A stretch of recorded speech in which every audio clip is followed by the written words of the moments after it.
Joshua 2. Rahab helps the spies. Joshua the son of Nun sent 2 spies from Shittim. He sent them in secret. He said to them, "Go, look the land over. Most of all, check out Jericho." So they went to Jericho. They stayed at the house of a prostitute. Her name was Rahab. The king of Jericho was told, "Look, some of the people of Israel have come here tonight. They've come to check out the land." So the king sent a message to Rahab.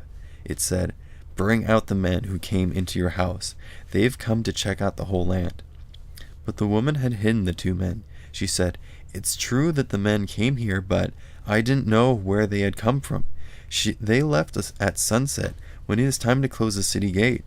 I don't know which way they went. Go after them quickly. You might catch up with them."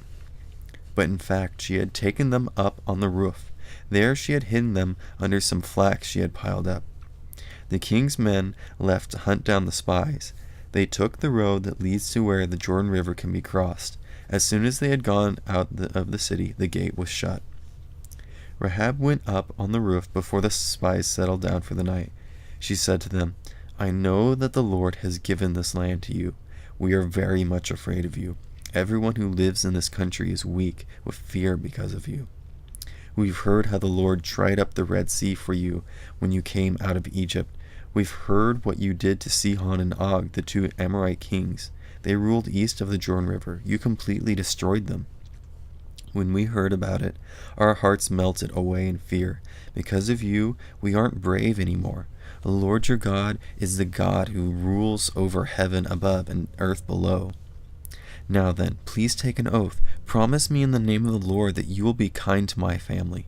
I've been kind to you. Promise that you will spare the lives of my father and mother. Spare my brothers and sisters. Also spare everyone and their families. Promise that you won't put any of us to death." So the men made a promise to her. "We'll give up our lives to save yours," they said. "But don't tell anyone what we're doing. Then we'll be kind and faithful to you when the Lord gives us the land." The house Rahab lived in was part of the city wall, so she let the spies down by a rope through the window. She had said to them, "Go up into the hills. The men who are chasing you won't be able to find you. Hide yourselves there for 3 days until they return. Then you can go on your way." The men said to her, "You made us take an oath and make a promise, but we won't keep it unless you do what we say. When we enter the land, you must tie this bright red rope in the window. Tie it in the window you let us down through. Bring your father and mother into your house. Also bring your brothers and everyone else in your family into your house. None of you must go out into the street. If you do, anything that happens to you will be your own fault. Don't hold us accountable. But if anyone hurts someone who is inside the house with you, it will be our fault, and you can hold us accountable.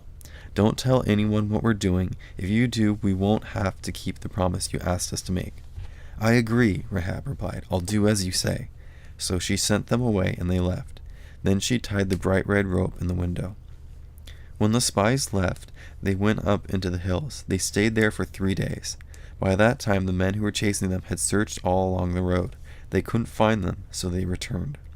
Then the 2 spies started back. They went down out of the hills. They went across the Jordan River. They came to Joshua, the son of Nun. They told him everything that had happened to them. They said, "We're sure the Lord has given the whole land over us. All of the people there are weak with fear because of us."